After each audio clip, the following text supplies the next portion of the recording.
house of horrors in Gwinnett County. That's where police say a family tortured a woman to death. Disturbing story in Gwinnett County tonight. That's where police say that a family tortured a woman to death.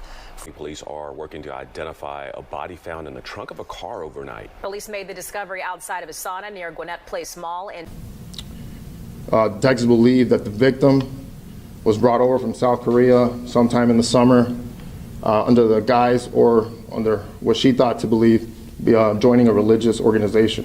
What up, YouTube? It's your girl, TT Chanel. You clicked the title, you read the page. The reason why this YouTube video is called Friends of the Devil, because the nerve of these suspects had the nerve to call themselves soldiers of Christ.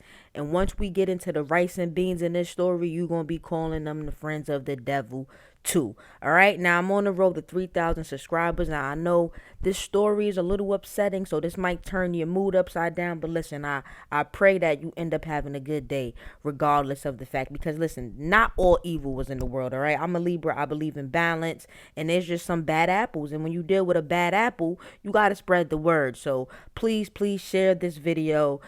I feel like this video deserves way more light than it's getting, because the details behind this story is just so disturbing, the point where this should never happen again, all right, under any circumstances. So we're gonna get into it. I don't want to waste any time. I want to show a few news clips so we could just get right into it and we could, start the conversation. Details are emerging tonight about a house of horrors in Gwinnett County. That's where police say a family tortured a woman to death. 5 adults and 1 teen are behind bars now after her body was found in the trunk of a car parked at a shopping center. All right, so we're going to get into further details. 10:50 p.m. on September 12, 2023, police received a 911 call about suspicious activity in a parking lot of a spot. I had nothing to do with this, that's just where they parked the car. They get there and they check the car. They found a body. The body is a female from South Korea. She came to Atlanta to join a religious group.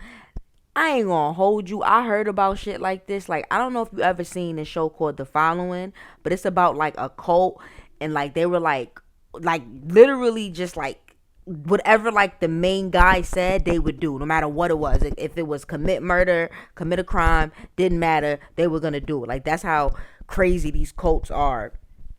So that's what actually stood out to me with this story, because she came to Atlanta to join a religious group. Now, this religious group, or organization, have you will, they call themselves Soldiers of Christ. All right. How ironic, because when the detectives found this young lady's body, right, keep in mind, she was only 70 pounds, right? Now, it's been reported that she was beaten, starved, and I can only imagine what else. Now, this is an ongoing investigation. I did listen to the press conference, and I'm going to show you guys a few of those clips as well. It didn't mention anything about sexual assault. But listen, man, reading all of this, I wouldn't put it past them. Like, 70 pounds, they starved her, and they repeatedly beat her over and over and over again. This is disgusting. And they had the nerve to call themselves the Soldiers of Christ. The Soldiers of Christ. You guys are the soldiers of the devil. This is pure evilness. All right? So now I want to get into, shout out to Atlanta police, though, for doing their job. Detectives believe that Eric Hyung was the driver of the car that contained the body. Let me tell you how they even discovered the body. So Eric, who's the owner of the vehicle, he goes to the hospital for unrelated injuries. It has nothing to do with this. I mean, the investigation is still going on, but that's what they're saying right now. He goes to the hospital for unrelated injuries. He then has a member come to the hospital. He forgets something inside that car that he had the body in, tells that family member to go to the car and get his belongings. The family member discovers the body. Boom. On arrival, a male subject stated that he believes there's a dead body inside of a vehicle. Upon further investigation, officers can confirm there was a dead body inside of a trunk of a vehicle. Police say the vehicle was a silver Jaguar sedan. Investigators spent several hours going over the scene. At that point, investigators were called out, homicide detectives, crime scene investigators, as well as the medical examiner's office. Police say there are still a lot of unknowns, including how the man who told police about the body knew it was there. Yeah, it's a good question that detectives are still trying to ascertain and come up with what actually happened and how did we get to this point. Now, this got to be one of the dumbest criminals I've ever heard of. Like, you knew there was a body there and you sent somebody there. So shout out to that family member for being a good Samaritan and doing what he had to do and calling the police. All right, because lock their asses up. This shit is sick. All right, there are 6 suspects. I'm going to put the suspect's name right there. The names are kind of complicated to pronounce. All right, one is 26, is 22. Another one is 26. Another one is 25. Another one is 26. And then there's a 15-year-old juvenile. I know, that's what I said. A goddamn juvenile. Like, how crazy can you be? Like, did they, like, I don't even know. I kind of feel bad for the minor because for all we know, they probably convinced the minor to do this sick, evil stuff that they were doing to this lady. And that's just crazy. Once detectives realized who the car belonged to, that's when they executed the search warrant. And that's when they came up and, you know, pulled the 6 suspects from the house. Suspects are accused of beating the victim, starving her, then stuffing her body in the trunk of a Jaguar. This is just so sick and just heartbreaking. This just makes me sick to my stomach. Like, what the fuck were they on? What were they on? And I don't know if you guys ever heard of this story. It's an old story. It happened, I believe, in like the 80s in Japan. And it's about a Japanese woman who was... The suspects were minors, so they kind of got off easy for torturing this woman.